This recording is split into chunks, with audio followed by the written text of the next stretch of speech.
Welcome. Hello and welcome to the OzLoL podcast, episode 78. My name's Colossus.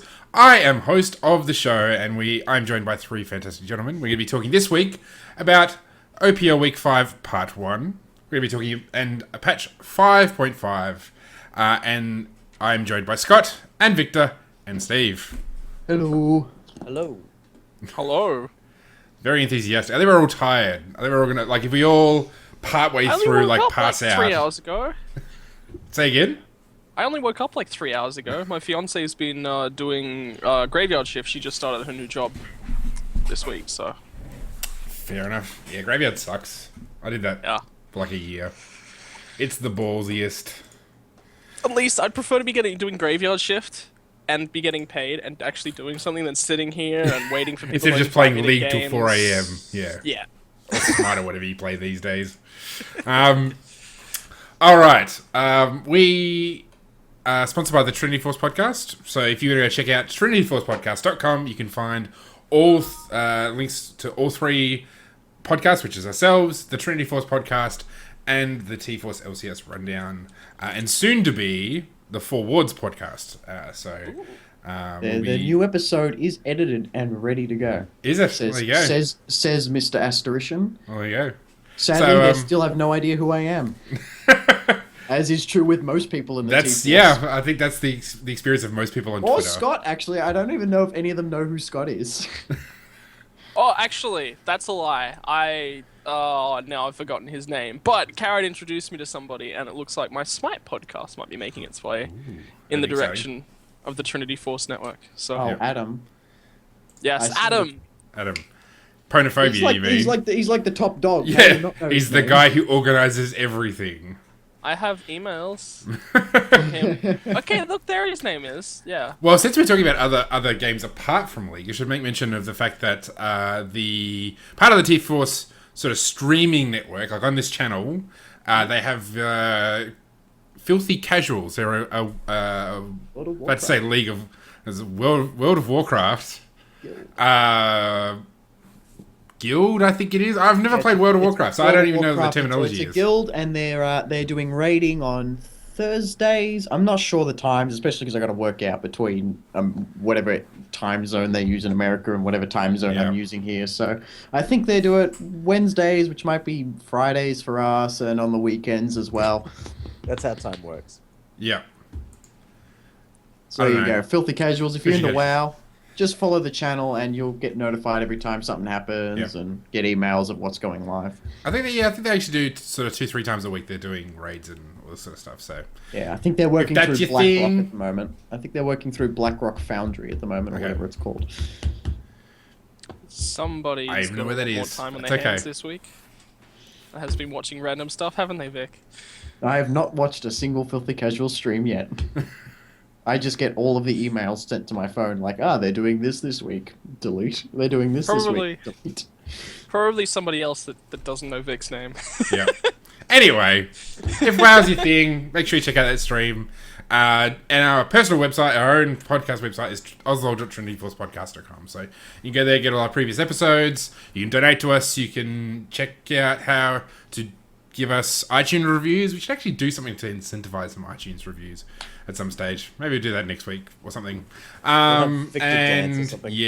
And I just want to give a shout out again to Trippy Guy and also Victor for doing Oceanic Battle Arena, which was just on this stream before we started. So yeah, big shout out particularly to Trippy Guy for putting in the time and the effort, and even solo casting, which is hard work. He did that 1 week, and I stopped playing to help him. Yeah. If I'd known that he was solo casting, I would have come in and given him a hand. So as someone who had to solo cast for like 20 minutes or something because there was some sort of mix-up, I was like, it's hard work. Not even that, it was like 5 minutes. The power went out. I drove. That's right, yeah. 25 minutes to another suburb. Yeah. On the other side of town to reconnect. Yeah. I would never leave you high and dry like that. I'm just like... You guys are complaining about 20 minutes of solo casting. I've done a 4-hour shift of solo casting. Well, I'm not a caster, so I was like, I guess I better talk now. Like, I'm just continuously thinking, yes, keep moving now, keep saying things, just don't stop. Because ordinarily, like, I have like 2 or 3 guys on, and I just let them talk. So anyway, or just me on, and or just you on, yeah, and that's fine. That's right. I just fall asleep. I just like got a cup of tea, just have a snooze. You just have every couple of minutes. You're like, so it looks like dragons up. Yeah. I'll start talking about dragons. I'm actually like playing like CS:GO or I'm doing an ARAM while I'm on stream. It appears the next game is finished. Yeah, I better do some work for my toilet break. Yeah. Actually, I had the pleasure of working with a few casters where I could literally just bring up a game of Hearthstone, play through a full game of Hearthstone, and then go, oh yeah, and this, and then just go back to the game of Hearthstone. Yeah. This is dedication. They're the type of casters you want to get. Pro tip: anybody who wants to start a casting stream, you want to find people who just talk and talk and talk, and you never have to have any input. Winning.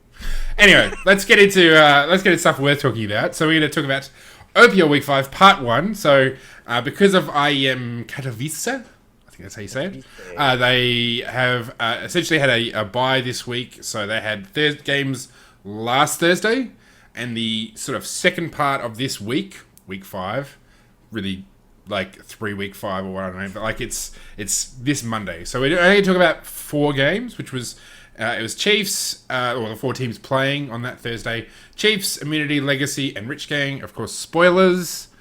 Mighty Chiefs, 10-0. Whoop, whoop. They went 2-0 in that on that day. Immunity and Legacy went 1-1. And Rich Gang got spanked 0-2. But something else to point out on the side is that the Oceanic Open ladder is now complete, and I have some very lucky friends who I'm really good friends with the manager of Equalizer, who managed to scrape into 8th place in the Oceanic Open ladder. So we'll be able to see them in the Oceanic Challenger scene, which will be nice. Fresh meat for the grinder. Yes. Let's see their hopes crushed before your very eyes. Who was the top seed in that? Do you know? Sin Gaming. It's actually, if you jump along to oce.lolesports.com, it's right next to the Oceanic Pro League, so. Yep. Which is nice. Yeah, Sin Gaming finished top, Krispy Kreme Crew in second, best players Ocean, Hype in 3. Yeah. Chaos Esports in 4, no, equal third actually, make that. Rebellion in 5th, Bang Esports in 6th, Absolute in 7th, and Equalizer in 8th. What's the bet the best players Ocean got to the end of like the character limits on the thing and just went, I don't care. It's like whatever.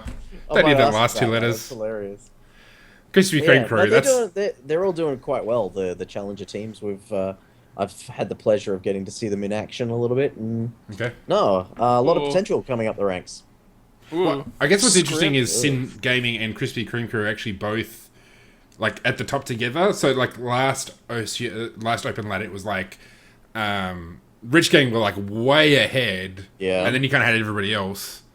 This one, they at least got 2 teams in the top, and then it's like, so 1050 points for Sin and 930 for Krispy Kreme, and then best players Ocean is like 465. So I was really expecting a Mont Ganorum. Speaking of Rich Gang, and then just immediately translating into the games.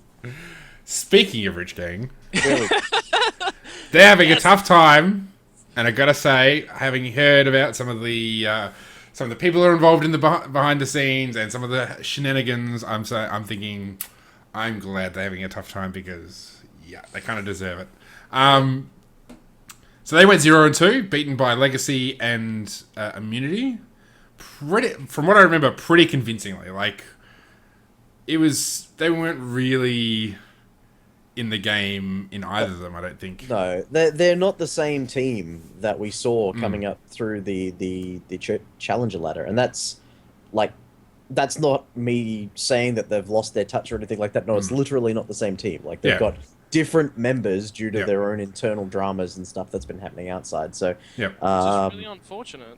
Yeah, I always get really annoyed whenever in like either internal conflict or something silly like that, something that is not in-game related is the reason for a win or loss, either a DDoS attack or, lightning strike or contracts and paperwork not being done properly. I don't want any of that. I want to see the best possible League of Legends competition that the Oceanic region has.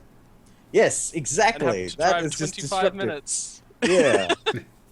I made it back for Cast 3. So anyway. So if you can't remember, listeners, what's happening in terms of the team, they've lost 3 players. 2 have been banned. So Pause, their top laner, I think it was their top laner, he was found he's been banned previously. They realized it was his account. They've banned him again. Dayshifter got busted in an audit for bad behavior in solo queue, so he's been banned for the rest of this split. And then it seems they kicked both their coach and one of their bottom laners. So Destiny got kicked. Which is really sad. Coach got kicked. Destiny's a really nice guy. Yeah, I've known him for Jesus. Before I started casting, I actually got introduced to him, and he's a nice guy. Originally, when I got introduced to him, he was a little bit toxic, but he's improved to try and get to this point. So it's really unfortunate for him. He sort of bounced around a couple of different teams. Yeah, kind of actually like Dolphs and Bun Bun, who are two other really nice high-level players. They've just sort of been very unlucky. So yeah. Yeah, oh, and well. then their manager Poop Steve, has also left. Sounds like he left of his own accord though. So, yeah, I mean, I guess it was kind of fun when the gimmick was they're bad boys, but they were still playing okay.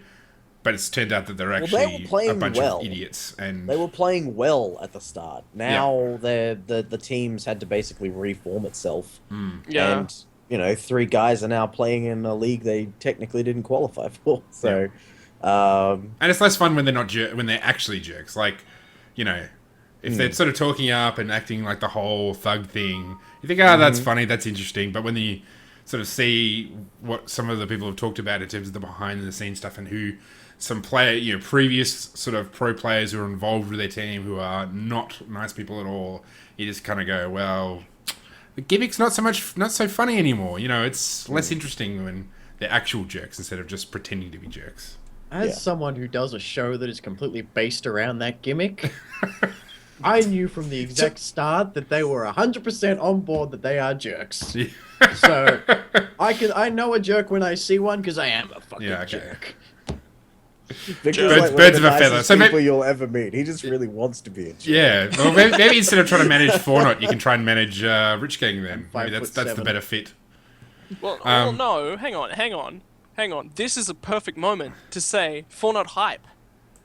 Fortnite might take a game off Rich Gang. That's what you're saying. They may not go 0-14.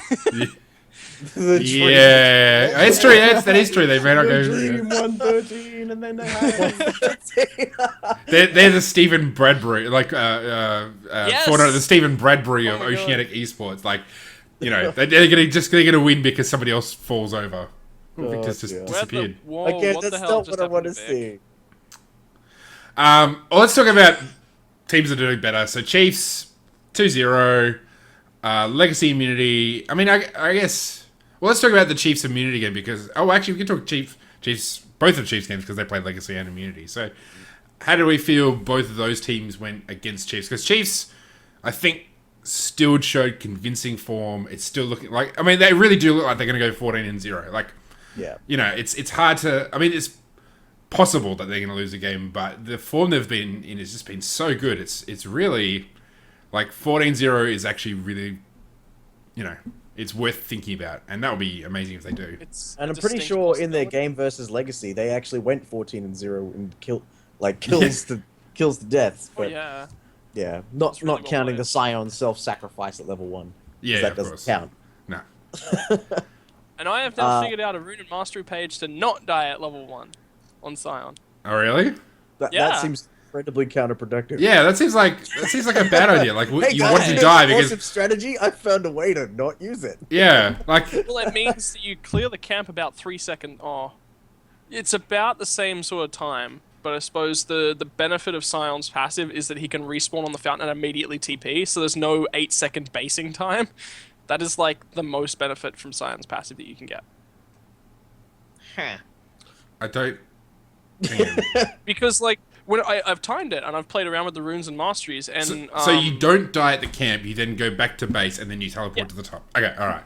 Now I'm with you because I'm like you lose 8 seconds from basing to topping, and then you lose about another 5 seconds at base topping up, and then teleporting. So you're about 15 seconds behind. By that stage, you've lost too much XP in the lane. So it's actually more beneficial to execute on Scion. Yeah, that's what I thought. Yeah. Anyway, So yeah, there you go. we just There you went go. right in a Say circle there. it We're play saying test. that's how you do it. You can do this other thing, but it sucks to just do the thing in the first place. Yes, When you go. playing Scion, please die at level 1 if doing a jungle. Yeah. You will save your team and yourself so much time and effort. Pro tip: ignore everything Scott says. Which is difficult in an audio only. We come to you for advice-based podcast. Yeah. Well, let's talk about this week. I mean, really, Direwolves have got. I mean, so this coming Monday, you got Direwolves versus Sudden Fear, Fortnite versus Sudden Fear, Direwolves versus Avant, Avant versus Fortnite. Really think Direwolves are probably going to come out of that 2-0. Which they'll take them. I mean, what will the standings be after that? So I hope so. I kind of want Avant to not go 2-0 because then they'll take our place at 4th. They'll overtake. Yeah, so those games are actually like the Direwolves versus Avant-Garde game is actually very important, and then the following week, which we'll touch on again when we're back next week. Basically, Immunity versus Avant-Garde is also very incredibly important. So I was doing the math with T-Gun the other night, just to because he seemed a little bit down, and I'm a big T-Gun fan. Hi, Vector. And should give a shout out to T-Gun. He's a top bloke. He's a really good bloke. If you guys beat AV, you're pretty much set. But if AV lose to Direwolves and then beat you, you guys are still even have a better chance than them because they have the tougher matchups. Apart from, actually no, never mind. Toss that out the window. You guys have the big matchup in the last week. Yeah, but if you guys beat them, you're basically guaranteed to beat them. Yeah. Yep. That's the plan. There's a little tautology there. If you're going to beat them, you're going to beat them. Beat them on standings. So, if you beat them in one match. It's a very meta discussion. It is very meta. So, I mean, yeah. I mean, basically, it's looking like Direwolves got a lock pretty much on that second spot, like the second place. Chiefs' spot, it's risky at the top of the ladder. Yeah, Direwolves going to knock off Chiefs. No, I mean, well, Chiefs have probably, they've probably got a lock on first spot. I'd say definitely if Direwolves go 2-0, they've got second place wrapped up. I don't think there would be a way of immunity, of a Legacy coming in second. Well, they could. Maybe. The more chance that Direwolves go 0-2 this week, then they'll be tied for second, and then...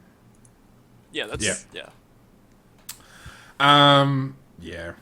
So, well, I guess the fourth place is the key one, and it'll be interesting to see. I mean, I think both... At the start of the season, I would have said immunity is probably... I mean, well, that's what I actually predicted. I think we did predictions. I said immunity was going to be fourth place. It's looking a lot tighter in the end, and I was thinking there was going to be more competition from Rich Gang, but they've really died off. So yeah. Cool. All right, let's move on. We've got a lot of patch notes to talk about. Absolutely. Patch. I want to on the patch before we even get started on anything in there. I want to know if either of you cited the duck that's in the patch notes. No. If you Okay. on the visual rebalance when they're talking about the update to Summoner's Rift, they've been getting a lot of feedback from people, and that it's less vivid and lively. Oh, and, it was on 020, a duck. I put a duck Was over it? there. I know. That's that. it. Yeah, I've seen it. Map details. More have been added to help anchor your champion on the map, similar to how each quadrant of the jungle has a distinct feel. We also added a duck, but he's pretty non-committal, so you might not see him too frequently. Duck hype. That's it. Hashtag that one. Duck hype. I saw when the file was ready for that. I'm gonna Google it. Yeah, I saw that come up in the PBA, and I'm like, I wonder what it is. Because it's like a yellow duck. It's like a rubber ducky kind of color. So, anyway, let's get into the less important stuff than the duck. Maybe we should do like a duck watch every week. Like we should do that for OPL. See how many times the duck comes up on the tournament. Oh my god. Yeah. And one of those little dingy counters. Yes. Yes. We should absolutely have that. And maybe have like two counters. Because you got Baron and Dre, you should have Duck. And then you should have the frog that commits suicide. And just have a counter for both. Yeah, the frog that commits suicide by landing on the gromp mushroom. Is that the one we're talking about? No, the one that runs off to the side and then jumps off the side of the mountain. Haven't you seen that one? No. Right at the start, like it basically, like if you walk out right up to me, he'll hop and then like leap off the side of the mountain. It's pretty funny. Which corner of the map is this in? Bottom side. Oh. Okay. Into the I think it's red side on like on the red side of the jungle, like just kind of just a little bit south of the edge of the base. There's a frog that will go and jump off. Okay, Suicide I'm going frog. to watch. I'm going to Did be you on. know- Yeah, you're gonna do some hardcore research now. It's like gotta find suicide duck. It's a suicide duck frog. Suicide. Speaking of digressions, Yeah. do you guys know that the shopkeepers are probably going to get their own voices as well, Yep. like the Howling Abyss ones? Yeah, man. ARAM was doing voiced shopkeep before it was cool. Yeah, Riot Was it ever doing not that thing cool? that Riot Games does before Riot Games did it. Yeah. That's it. Anyway, let's get into the patch 5.0, otherwise we're gonna just get completely sidetracked.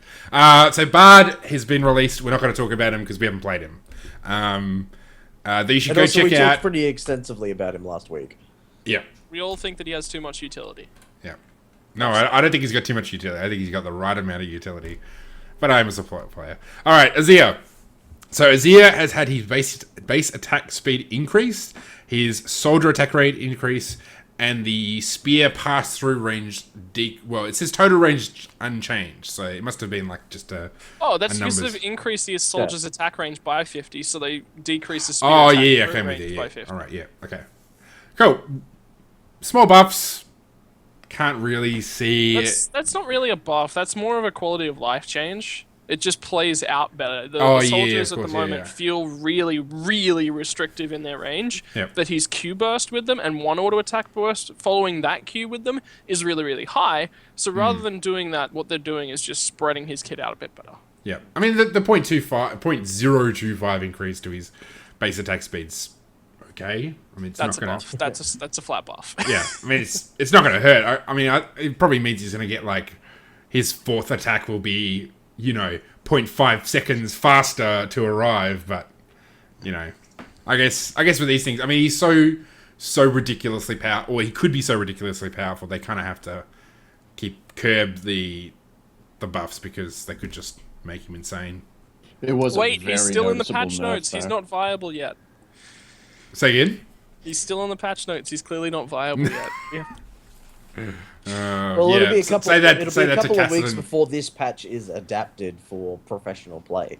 Hmm. Like if you watch any LPL, OPL, LCK, LCS, if you watch any of that, they will not be on this patch for a little while.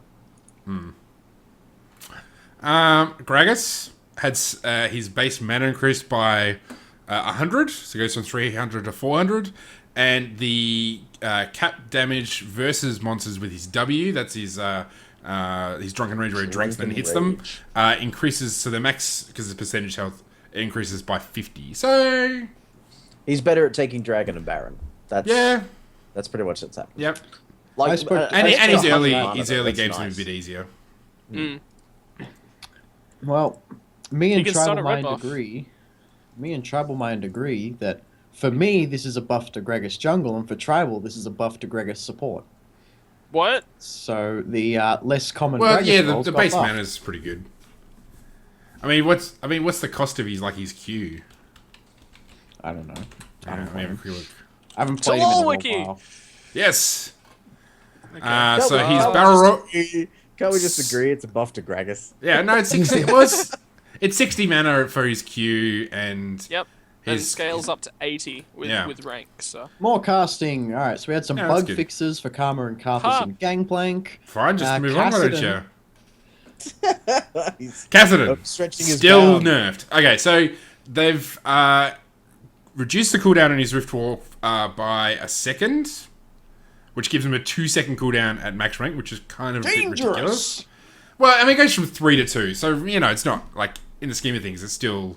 That's a third of the cooldown. I guess it is, yeah. Now think about it, and I guess in team fights, cooldown matters a lot. So, and Yeah. he'll probably have some CDR as well. About 1.5 Okay. seconds with CDR. Yeah, that is kind of a bit gross. The range and going the up. range, but the range has been increased by 50, and the mana has been reduced. Mana cost has been reduced by 10.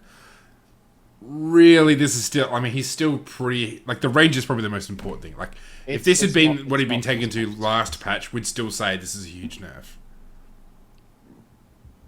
This is a flat Well- buff. This is an entire buff. Yeah, but it's Yeah, a he's saying buff. in combination. Yeah, with the yeah. previous. Like Yeah. it's a straight buff compared to last 5.4, but compared to 5.3, it's still a nerf. I Well, I really don't like him having. I say with Cassidy, the only way you are ever going to make him balanced is give his ultimate like a 15-second cooldown and make it do burst.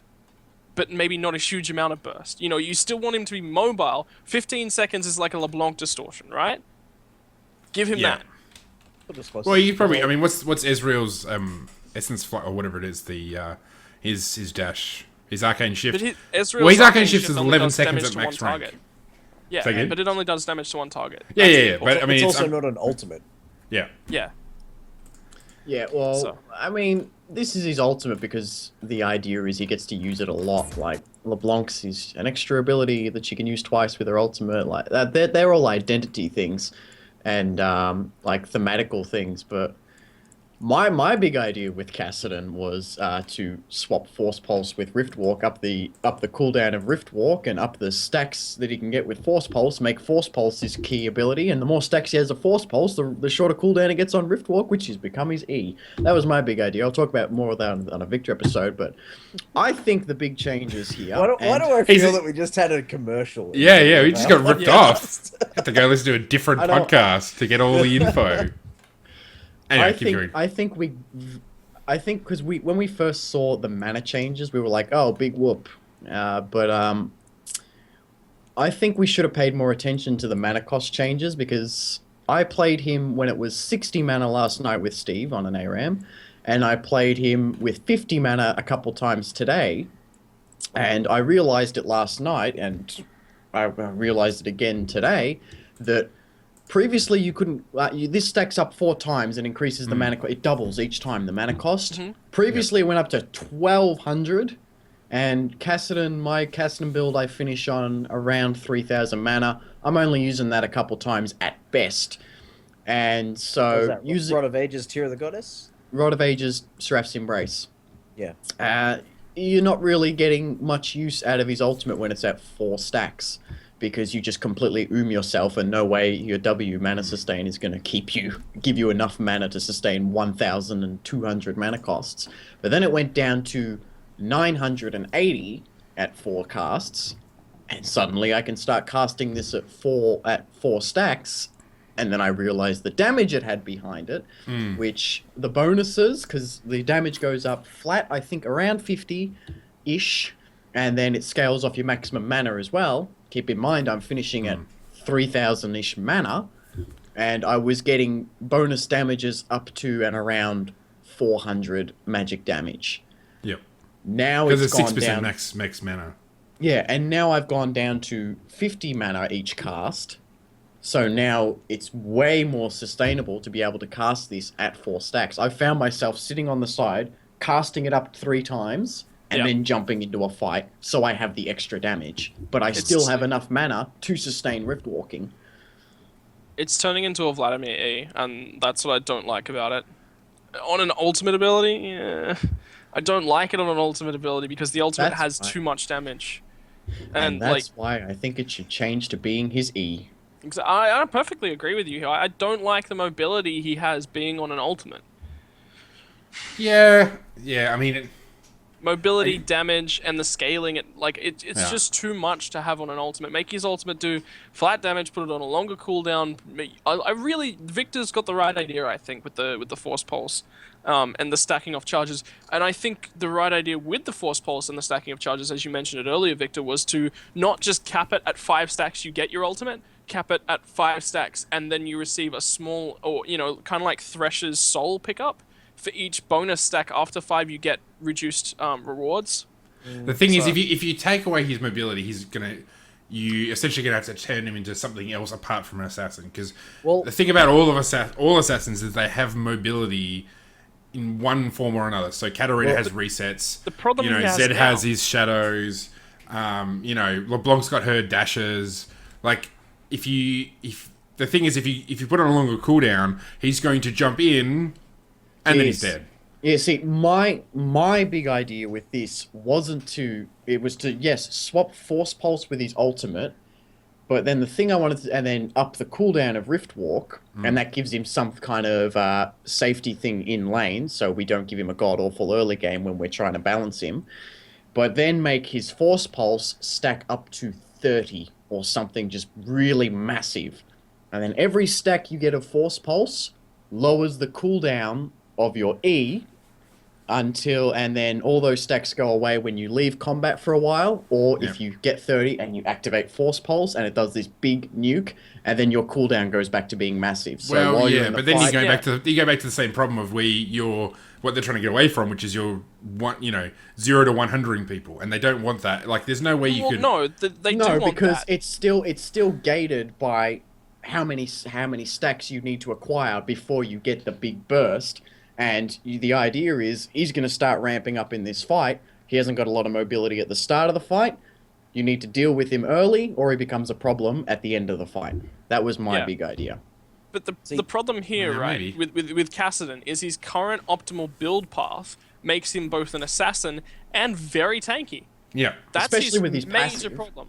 And his passive, like, very boring passive, if I might add, right? Please fix it. It's just straight reduction of magic damage. Here you go, have some tank. 50%. Well, yeah, tank against some. I mean, I guess what you could do is you could turn him into more like a Gragas, like get rid of the burst, take him away from being assassin, turn him into a bruiser. I mean, I think that's what they wanted to do when they changed his ultimate scaling from AP to magic. Yeah. They just haven't figured, it didn't work out as well. What I'm worried about with, like, the idea of removing the ultimate and putting it on another ability is that by it losing its damage and becoming a non-ultimate, it will be used in a similar vein to that most W mobility spells are used, and that's either as the ability to kill someone when they've been poked down, or they've lost the trade to the point that you can finish them off, or just to simply get away from a gank. With Kassadin's ultimate functioning the way that it currently does, and I know he's a massive problem champion because of this, the way it's currently working is it is a massive aggression tool, and you're encouraged to do so, using it defensively previously before they decreased the mana, would put you at a disadvantage because you wouldn't be able to rejoin the fight without completely ooming yourself in most cases. With this mana reduction, he's going to be able to use it defensively, go back in, do the damage, get back out. Like 2 seconds is crazy low. So I really think like we've said, Kassadin's needed nerfs for ages. Like everybody has said that. He was like permanently banned from competitive play essentially. And solo queue. An entire split of LCS. Like he was like 100% ban rate, like, or 100% pick or ban rate or something for at least half a season. And like when they went, he's too hard last week and nerfed his ultimate, we're like, okay, now they can start, fixing him and getting him to work. And I've seen the nerfed Kassadin in effect, and he still does everything that he did before, but the range was not enough to make him a viable pick. That doesn't make... Just because a champion is unviable doesn't mean they're bad. Like, how many champions out there do you guys love that aren't considered viable in professional play, or even in your level, like your bronze, silver, gold, whatever? Like, that doesn't necessarily make them a bad champion. That just means that they're not at the top echelons of the people that do that role in how the game is being played right now. And I agree with Victor. I think this buff came way too quickly and is way too big. I think the mana cost change is going to make him just as powerful as before. The range change, like, it's still a pretty big nerf, but that's going to mean the difference of making it over a wall or getting completely away for a fight. He's still going to be able to do all the things that he used to do, except with slightly less safety. 500 that's the for thing, reference. 500 is the range of Lucian's current auto attack range. Yep. Which before he didn't have. It was 450, and so now it's Ezreal's on par with Arcane auto attack Shift range. is 475 range, so he still has more range than Ezreal now. I mean, the other thing is you make him love less safe in the early game. So if you go more down the rise path where there's a timer by which once he hits that critical point, you won't stop him. And it's actually the same with Katarina. Like Katarina, Akali, Rise, you basically need to shut them down early, or they're going to stomp you in the late game.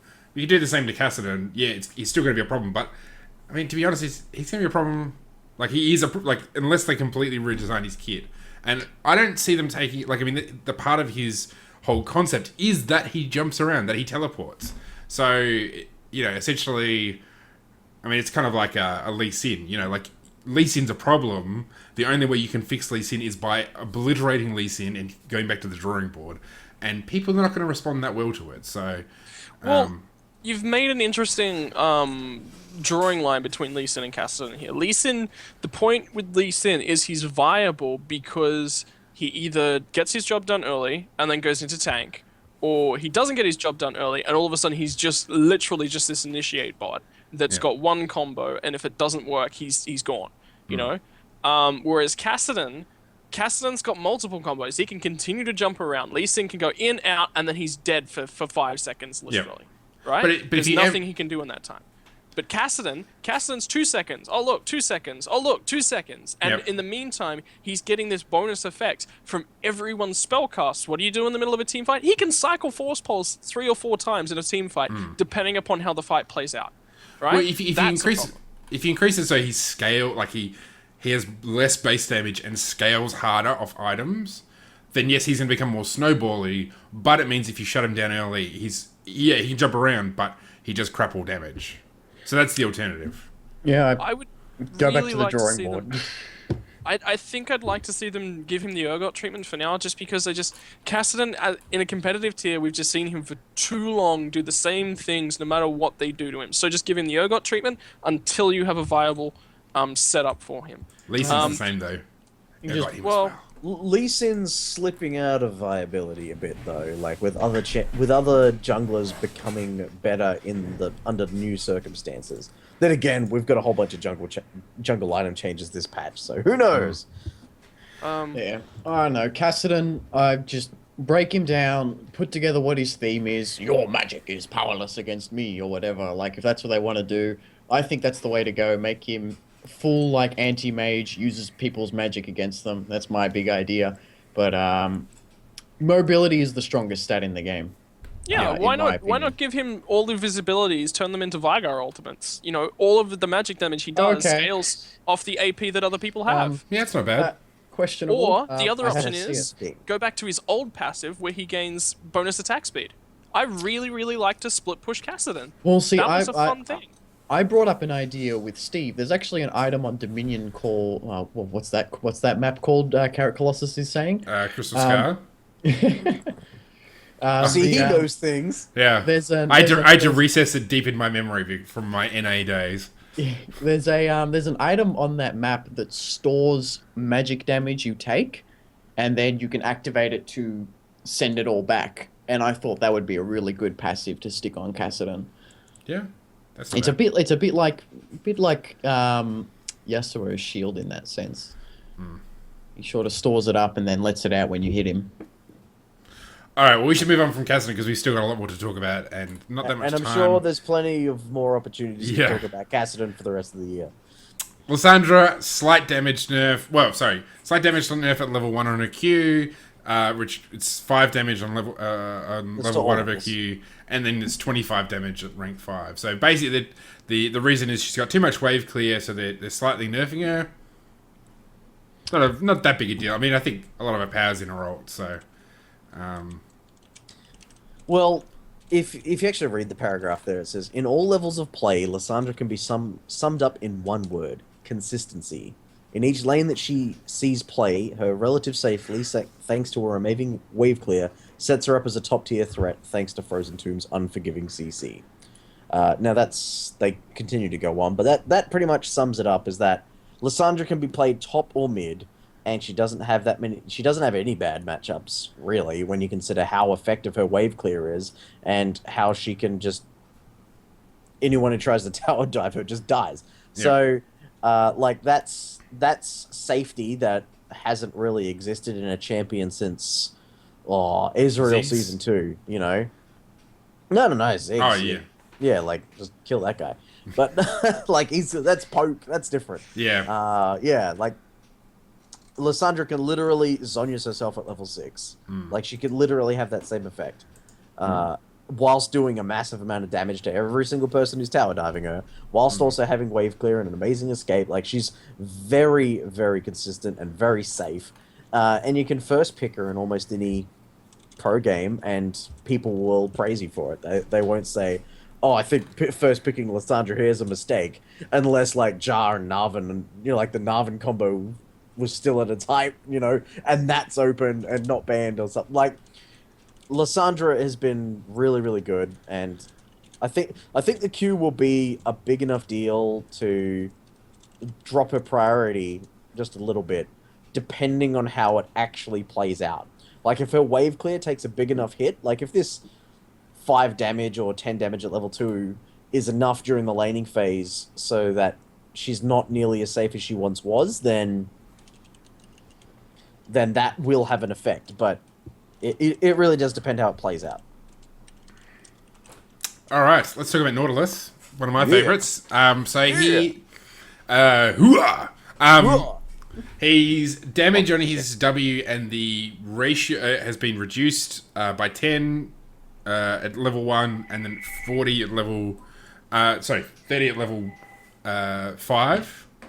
And then the ratio on the scaling health ratio has been increased at level 1 from 7 to 9, and then remains a couple the other ranks same. as well. Remains the same. Rank 5. But his E the cooldown's been reduced by 3 seconds. The mana cost is down by 20 at level 1, which I think is huge. But the AP ratio is down, no biggie, and the slow duration's half a second shorter. So they've kind of reshifted his power from his W to his E.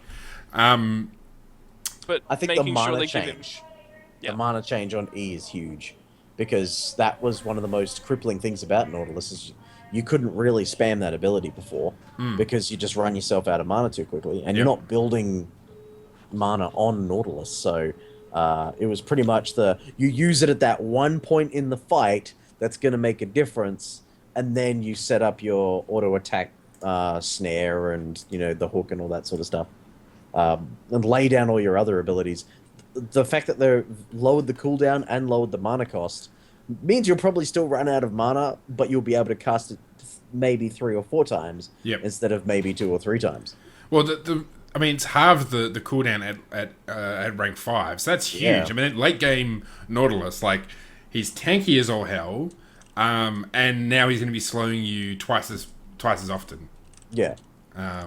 And ability power Nautilus is not a thing. So the ability power nerf is like, meh, who cares?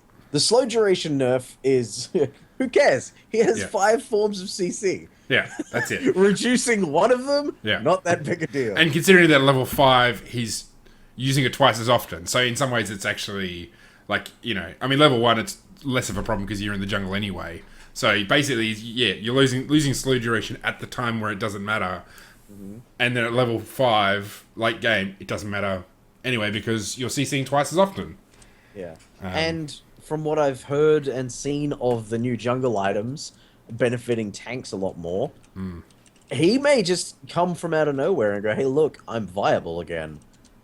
That's a scary thought considering what he brings to a team. Oh, yeah. And how many options he makes available to other roles because he has so much tankiness, because he has so much crowd control. Like, you could just, whatever. We've banned Vi, we early picked Nautilus, you guys have got nothing, we picked Katarina. Pure damage, you can't stop her, you're gone.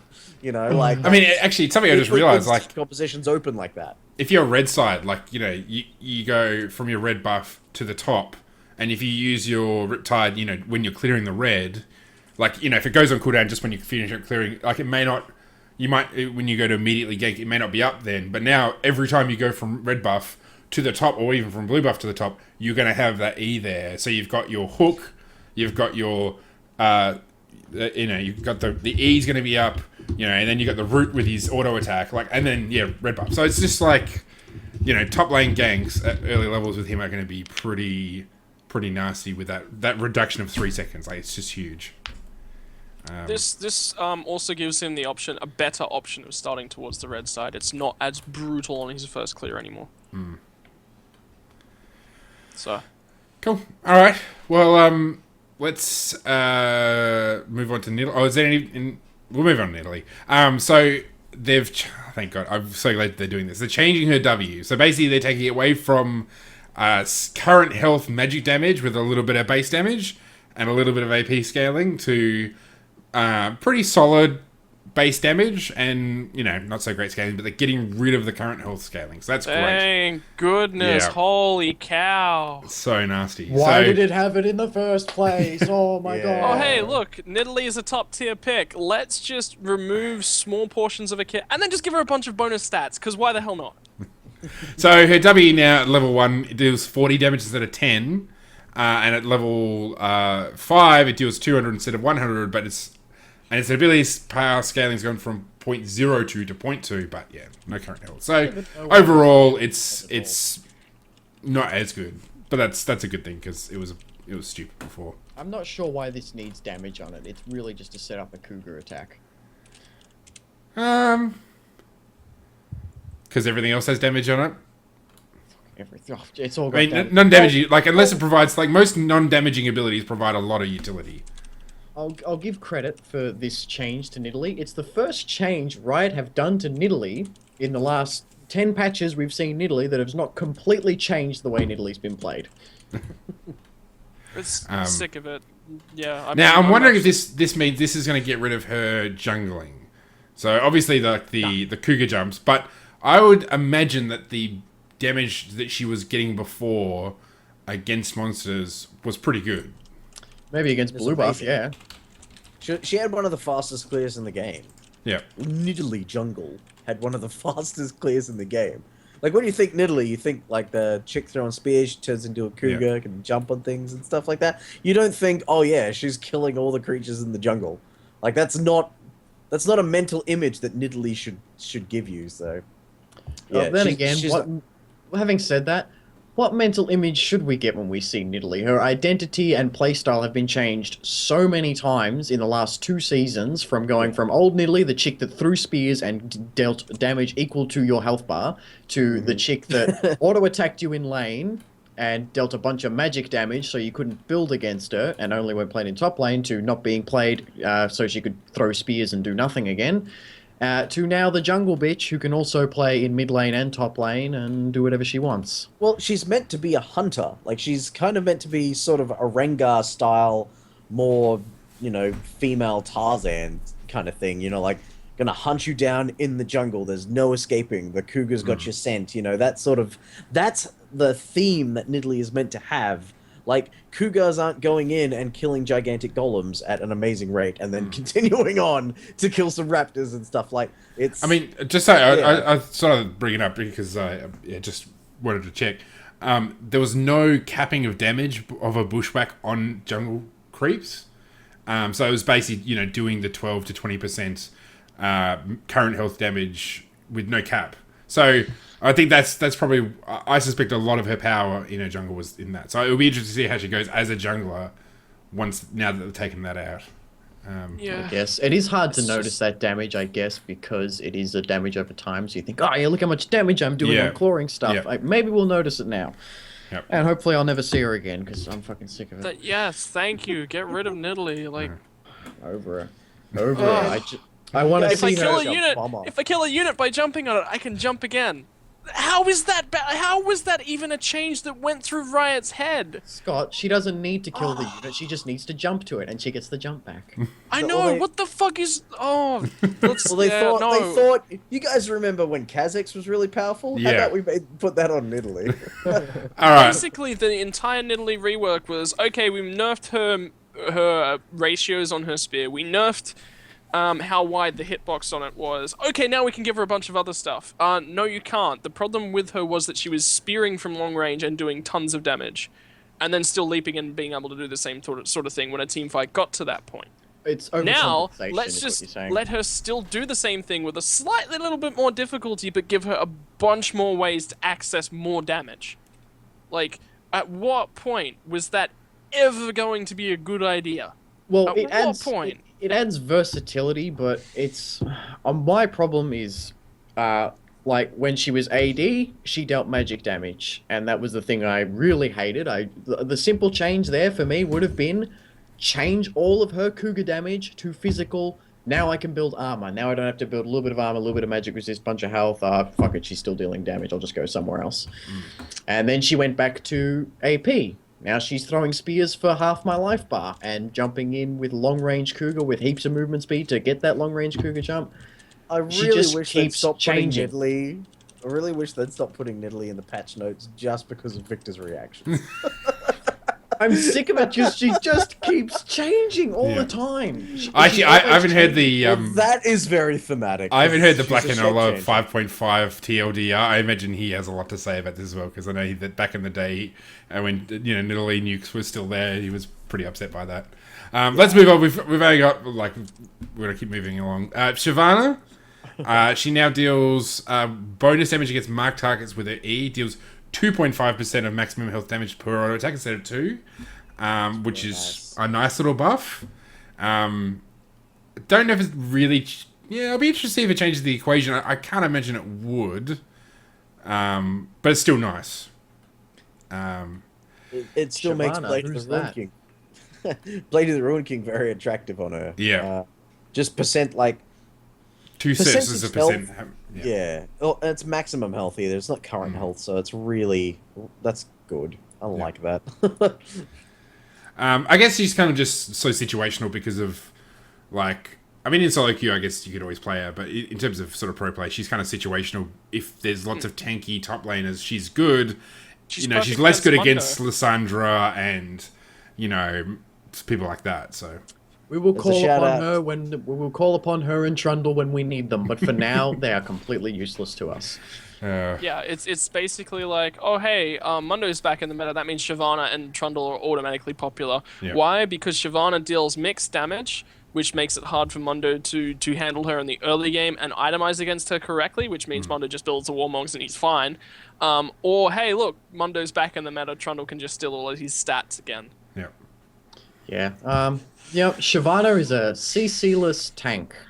Yeah. I don't know what she's. I don't like her. I just don't like her.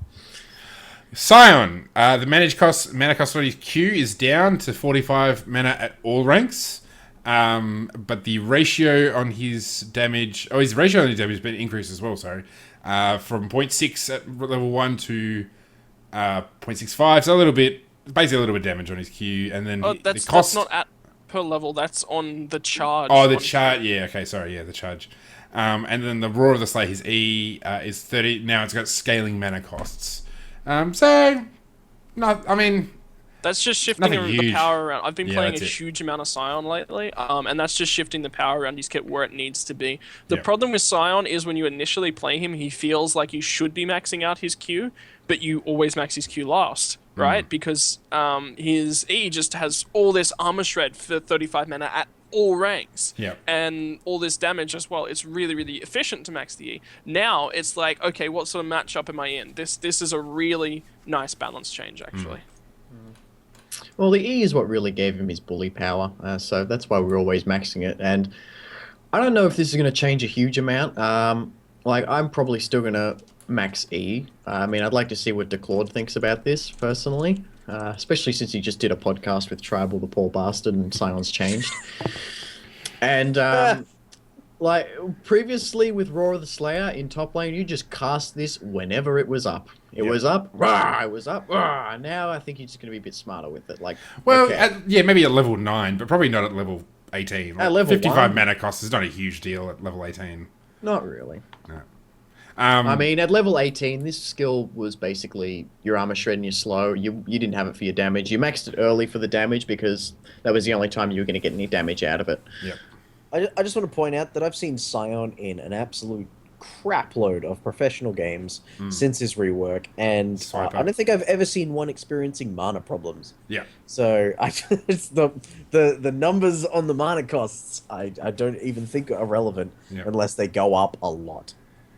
Well, I mean, 55 at level 9 is probably not. Yeah, it's probably not a huge. Oh, it's barrier, not. but It's a not. little bit It's more. not stupid. No. It's not stupid. I tell you what is stupid: the massive increase in Skarner's damage. Wait for it, HQ. 2 whole points of damage. Whoa! Per stack. Per stack. Of course. Hold up, we got a badass over here.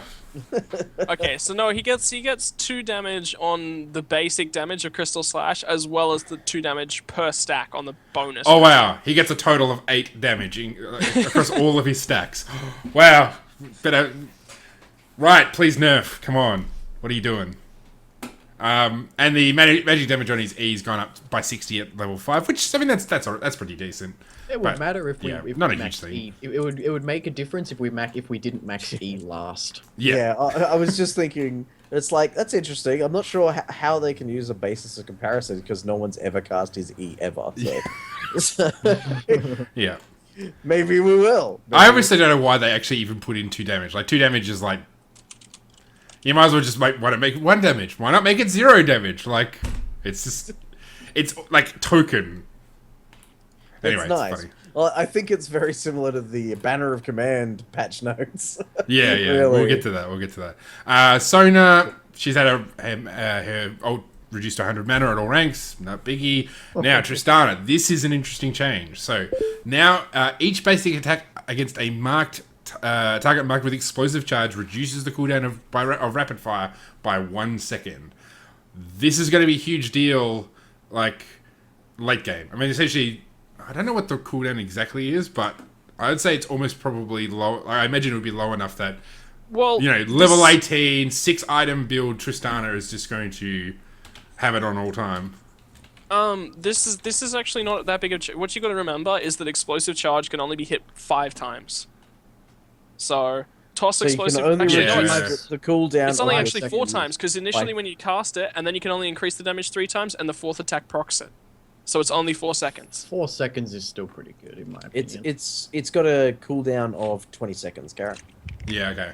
Okay. Well, yeah, I guess the fact that it explodes. No, well, I want to point out that Tristana's, since her recent rework, has been pretty meh. Like, I've not seen her taking away many games convincingly. No, not like she used to. She still does everything that she did, but way worse and different. Like, now she's got bombs and stuff. But I think this change here gives me a reason to use explosive charge. Like, because as they say there, why would you give up DPSing with your auto attack to cast a spell when your auto attacks are critting for 900 and something? Now, it's like you can throw your explosive charge at a tower, hit it with your cooldown already going down, and then by the time the tower's gone down, which is like nothing because that's what Tristana does, your team can push up, clear an enemy minion wave, and by then it's almost off cooldown again. I think they could, like, Tristana will be able to take multiple towers with this. The situations that she is picked, and when she is pushing, she's just going to be able to tear towers down, maybe 2 at a time. She really did lose a lot of her hyper carry power when they reworked her. The range change just. Oh, it was. Why? I loved her. I loved her. Yeah. Explosive charge is really best used, other than like that mid-game phase where you're still trying to build up a bit. Really only best used on towers because you do lose damage when you throw it because it's got a cast time. Yeah. But I guess now they can play around with that 1 second. Like Scott thinks it's nothing, and if it is nothing, let's bump it up by another second. Now she gets 2 seconds off rapid fire every hit. You're not going cooldown reduction on Tristana. Like, in any of the items that you're building on Tristana, like, unless you would, like, because you can't do AP Tristana anymore. Like, so you're just going to be buying attack damage and attack speed and critical strike items. That's pretty much it. So, to get, like, this is basically a buff to her cooldown reduction, but only for 1 spell. Yeah, but it's a pretty good spell, though. It's an amazing spell late game. Anyway, that's what makes her, like, super hyper carry. So... alright, Trundle. Now, I gotta say, straight up, these Trundle changes mean nothing, but for me personally, as a fan of the big guy, I'm a fan. So, his passive, the range of his passive has gone from 1,000 to 1,400, which is, I mean, it's a pretty sizable increase in range. And the healing amplification for his W goes up to 20 for all ranks instead of a scaling one. So, doesn't change the equation for Trundle. He's still only really good as a counter to Shyvana. But man, I love Trundle, so I'm stoked. Oh man, like I don't even know why they did these changes. I didn't even think he needed it at all. Like we said it before, Trundle's a situational pick. We'll pick him when Mundo's big. We'll pick him when Renekton bar happens. But I mean, you know, like it's even for people who play him otherwise, like in solo queue. You know what? Good for me because I love Trundle too. I love Trundle just as much as you do. I used to play him heaps, but I did not find this necessary. He's one of the strongest duelists in the game. He takes towers incredibly fast. He destroys tanks, and his dance is amazing. And he's got one of the best dances in the game. Yeah. So and his pick potential with he's a really big strong combo for Vi. Vi Trundle combos are beautiful because you do not ult speak to onto me them. ever again. You ult on them, you plant the pillar behind them, and then you steal all their stats, and then Vi shreds through their armor as well. Yeah. So he's a really strong combo with Vi. I don't know why he was really strong. I thought he was in a good position against Gnar as well, because when Gnar jumps in, you steal his AD with his, especially when he goes Mega, then you Q him, and he doesn't have as much AD for his Q, for his W, for anything like that, right? Yeah, and then Trundle keeps walking around in circles, and Mega Gnar wins the team fight. Yeah. Mega Gnar actually Gnars and stuns up 3 people. Yeah. No, But that's where you use the pillar to separate the fight and kite it backwards. Like, I thought he was in a decent spot versus Gnar. It's just the fact that he wasn't as strong as Gnar was the major. Well, yeah, but nobody is. I just think people forget about Trundle too easy. People just forget about. I reckon a lot There's also that. I mean, you play Trundle tonight, everyone, and you'll see. Hey, Trundle's pretty fucking strong. But That requires me playing League of Legends. Trundle, Sorry, we're not cool enough for you, Mr. Smite player. Trundle is a situational pick. Don't you dare just go out and pick him tonight because Victor told you to. No, I'm going to do it now. Do it. You can. I'm not telling the. You're not going to do it because Victor said to do it. You're going to do it because Steve said not to do it. That's why you're going to go and pick Trundle tonight. All right, let's talk about Urgot. So his shield now is the original Scuttle Crab. I love that description. Yes, League's original. So the base shield on his W has been reduced by 20 at rank 1 and by 60 at rank 5, but now it scales off his total mana 8%. And they've given him a buff to his cooldown on his R, so it's 20 seconds at level 3. I mean, really, they've stated that Urgot is in a bad spot. They're going to rework him, but they're just kind of giving him a bit of love just to kind of tide people over until they get to that point. I think he's getting enough love out of those nipple hoses. What they're trying to do with this... I don't know what that would actually look like. What would enough love look like with nipple hoses? It's kind of well, you can't see disturbing. Anyway, sorry, Scott. Go ahead, what they're trying to do with this change is bring him towards the slot when Gnar was in top lane. It's never going to be enough, obviously, but hey, he's there, he's around to potentially think about picking him up. That's the attempt here. You mean like somebody pokey? You got to remember that he's just an old champion in a new game. Yeah, I mean, it's just to make him less totally crap, and so he's only just really crap. On a scale of totally crap. Yeah, I totally crap are you? I mean, he's great nerf mode. I love playing with nerf mode because he's just so stupid. But really, apart from that, oh my god, lame. Earth mode isn't all that far away from coming back. No, it's not. It's not. Gee, I hope Earth mode never comes back. The good thing about the Terra Capacitor now scaling off mana is that you never really put points in it until very last. Yeah, so you're going to get more value out of your shield. You're going to get more value out of your shield now while your tier's charging up, and I'm pretty sure Urgots have been known to build Frozen Heart as well. Yep. So you're going to get more value out of it before you have any points in it. Yeah, I mean, a Frozen Heart gives you about 30 to your shield. So that's a pretty sizable, that's going to cover the difference that you had at least at level 1 and 2 sort of thing. So, see, I've not been an Urgot player ever. I think I've played him in ARAMs and such, but I would wonder how he'd go with an Iceborne Gauntlet. Like, Yeah, no, how Iceborne does he Gauntlet's go? good with him. Well, he goes well Blue with an Urgot. Iceborne Gauntlet. Blue Yeah. Urgot inbound. Blurgot. Wait. That's the Blurgot. name. I am Blurgot. coining that now. Well, Just like Blue Thirster, Bloodthirster without a D on the shop. Okay. If you search that, you come up with Essence Reaver. I mean, Ah, like, you're going to be building Neural Mana on him, so that gives him 80 to his shield. You know, Frozen Heart, Iceborne Gauntlet, like, they're all the sorts of things you buy just as... I wouldn't buy Yes. both. I wouldn't buy Frozen Heart and Iceborne Gauntlet. Like, I would go. I'd probably go one, maybe two DPS items. One of them, of course, being the Manamune, and then an Iceborne Gauntlet, and then just tank stats elsewhere. That's how I'd imagine Urgot would have to survive in this game. I don't see him. Especially Building when anything his else. ultimate is, alright guys, I'm going into the middle of their team, but it's okay because I pulled their tank to our team. Yeah. I mean, I'm helping. Iceborne, you probably choose Iceborne Gauntlet most of the time, because, I mean, he really, I mean, this is all relative, of course. Like, we're talking relatively, she Like, works well on him.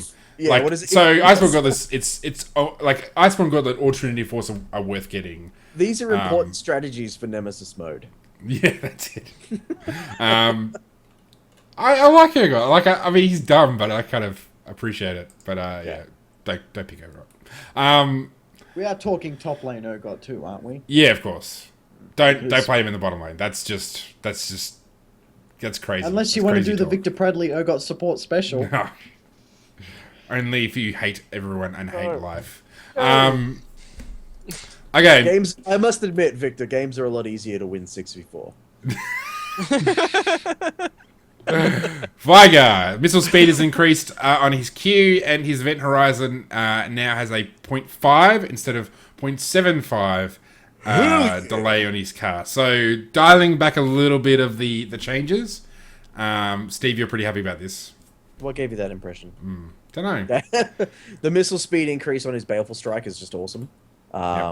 Because his Q did lose a lot of trading potential in the rework. I'm not gonna lie, like I prefer his Q post rework, but pre rework, it was very, very, very good at just messing up people with high mobility, or you could just walk in, press your Q, and then walk out, and you would win that trade.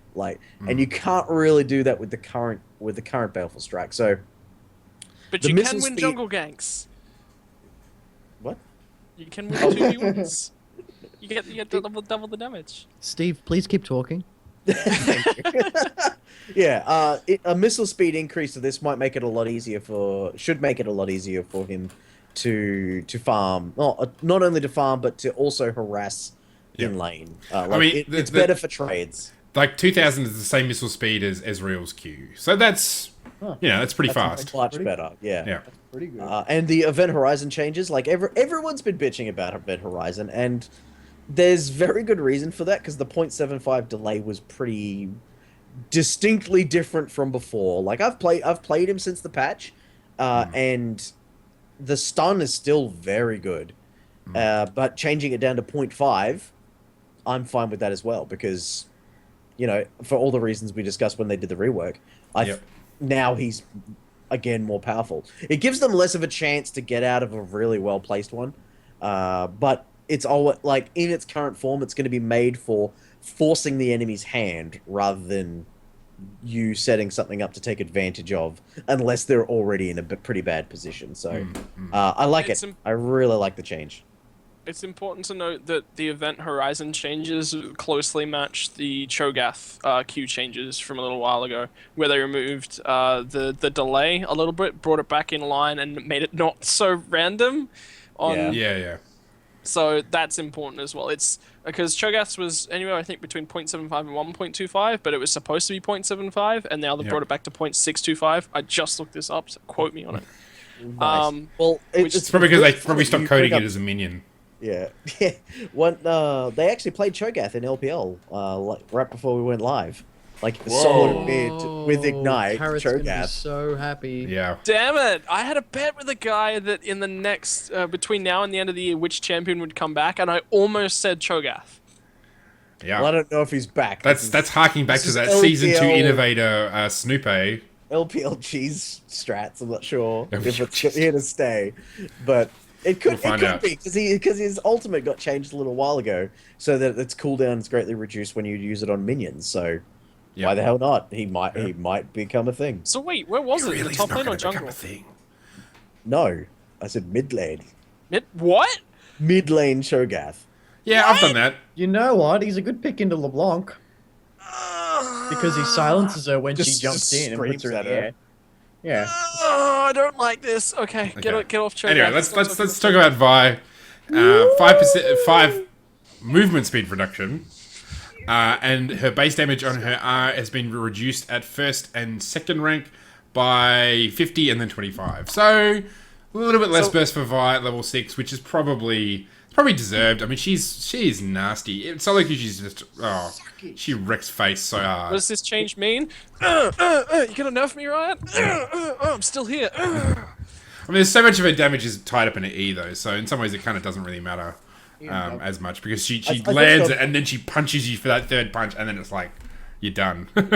The She base breaks- movement speed is probably a bigger nerf than the assault and battery nerf. Like 50 damage at rank 1 and 25 damage at rank 2 on her ultimate is negligible considering how much the ultimate gives you with 0 damage at all.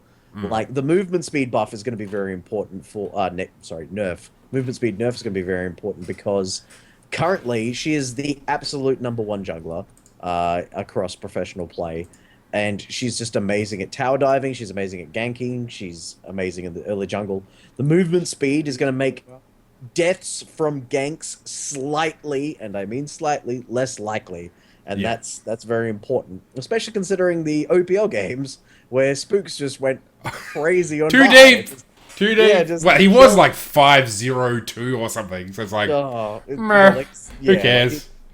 He was so good in those games. Oh, He was everywhere. yeah. Any He was good. nerf to Vi is a good nerf. 100%. Yeah, no, I agree. Any buff to Vi is a step in the wrong direction. Alright, Xin Zhao. So the base heal man. has increased. Hey man, Volleybear, what's wrong with you? Yeah, Okay. touch on Volibear. Fine. Okay, refunds half the cooldown. His W refunds half the cooldown if used on him, like his bite. Refunds That's half the great. cooldown if That's used on a awesome. monster. Thanks. So Xin Zhao Yeah. has now got his early game healing upped a little bit, just a little bit. Yeah. 4 at rank 1, 3 at rank 2, 2 at rank 3. It's all right. So It's his not bad. APs in does his APs in Zhao tower diving thing doesn't really change at all. Didn't they take away the AP ratio on his W? I don't know. Let's have a look. I I'll feel find like out. they did. I think they lowered it so that it was no longer as ridiculous as the AP Xin What, Zhao. stand under tower and just keep hitting. Yeah, what The was faster you hit, the the longer No, Civic- it's 70% AP. No, I don't think it's been changed. I'm sure it could have changed at some point. I don't remember it ever Hey. getting changed as long Yeah, I as don't I... remember being I'm changed. correctly remembering history. It's such a terrible build. Like, let's just do nothing for 30 minutes, and then 30 minutes just stand there and attack towers. It's not exactly You a can- winning strategy. you can it's check- not a build that's check required for towers in the state they're in. Yeah. You Anyway. can check the history of his patch changes, and there has been no change to his healing from the looks of things. Alright, No. my bad. Zillion? wait. No, there was a small change a while back. Yeah. But ages and ages ago, like Patch 3.03. yeah, ages ago. It's a while ago. Yeah, that's what I was talking Um, about. It was right That's at in the the start of stuff season tank 3. bot lane better. Yeah. Yeah. It's like the start of season 3. Okay. Zillion, he has had the cooldown on his Q reduced by 2 seconds at level 1. That's good because bad, yeah. now you can press the W button and straight away get your Q back, which you couldn't do before. Which is why I ran 10% CDR out of my rune book, just so I could have that every time I push the W button, I get Q back straight away. Because if you didn't have that CDR, you push the Q button, rewind. Oh shit, it's not ready. Wait 2 seconds, then do it. Okay, there we go. Fuck, I missed it anyway because his bomb lobbing sucks. Yeah. His bomb lobbing is the most unreliable thing ever. You gotta hit 2 skill shots to get the stun. Which is why the best way to do it is to build tank and throw 2 on your head. No. Yes. Stop. I will argue this with No. you till the end of days until he's being played that way forever. And Zillion will still be there at the end of days, because he's like a chronomancer. Yeah. So. And you can't kill They- Ian's a zillion. Just saying. Okay. Map awareness. All right. Well, there's more changes here in items, which we'll talk about next week, just because we've been going for an hour and a quarter, and there's heaps to talk about with these new jungle items. So Well, much I to talk think about we Banner do- of Command. Banner of Yeah, Command. I think we really should talk about Banner of Command before we close out. 'cause no. We need. It's an important discussion. We have to leave that till next week. Okay. I don't know, man. I'd be You're willing the to go. host. I'd be willing to go 2 hours just to talk about this banner. Yeah. Let's go for another 45 minutes to about Banner of Command. Let's do it. Yes, please. All right. You know, people listening out there and go, "What did they change in Banner of Command?" If they're gonna look it up, Yeah. guys. I think it is. What would be great is if they're staring at it, going, "Is there something?" You know, like when you see a word so What have often, I like you missed? start to think What that's do not they spelt see right. that I don't see? Yeah, they were like, they could get their bit of paper and like hold it up to like fire to see if there's like a secret message underneath the patch notes. All right. Leave it out for a couple days. So don't forget, OPL this week is on Monday. We didn't talk about games to look forward to. I mean, really, Direwolves and Avant is going to be the big one. So make sure you check that out. So didn't talk about the new champion mastery thing, but we're out of time. So Yeah, we're out of time. Yeah, actually, didn't talk about that. Yeah, Got any we'll talk about shout that. outs, guys? Any shout outs? Anyone you want to talk about? Any shout outs? I want to send out a generic happy birthday to the people I know who had birthdays this week. Okay. Good work, Stephen. And All of shout those people. Yes, all Shout of out to Declawed and Tribal Mind, who did a podcast together on Scion, and now you have to redo it because they changed Scion. And Trippy Guy for doing Battle Arena, Battle yes. Yeah. I want to give it a shout out to everybody in the Trinity Force network and to no podcasts on any other non-Trinity Force network. So we can do a shout out to Forwards next week. Now, make sure you check out Victor's. Yeah, Follow we're Victor at- on Twitter, and you get links about when he No, uploads his show. don't So. follow Victor on Twitter. Oh, He that puts was an my attack ARAMs. against me. I thought that was Yeah. an attack against Lola. What's wrong with me? No, well, I guess it kind of was, but I don't mind it. All right, they beat us technically in the podcast 5v5s. We're our own podcast. We're going to NA. Yeah, that's it. We're going to take that title for ourselves. With all the fat podcast loot we've got, we'll all fly to the States and play them. So yes, give us all of your money. Yeah, please. that's it. Donate. It's important Donate. cause. To the OzLoL podcast. Why? So we can go to America and beat the other podcasts. You know, I really And get thought we were Scott. going to Yeah, get don't- through don't this sing like episode that. without singing. I really thought it was going to happen. Thank you. All everyone. right, we're done. This is it. We're finished. Trinity Force, not Trinity Force, OzLoL podcast, episode 78. That's what happens when Scott sings. Mass confusion. All right, Goodbye, we'll be back again everyone, next and week. enjoy the rest of this podcast. Goodbye, everyone. Come on, Steve, hurry up. I need to shut him down. Ladies and gentlemen.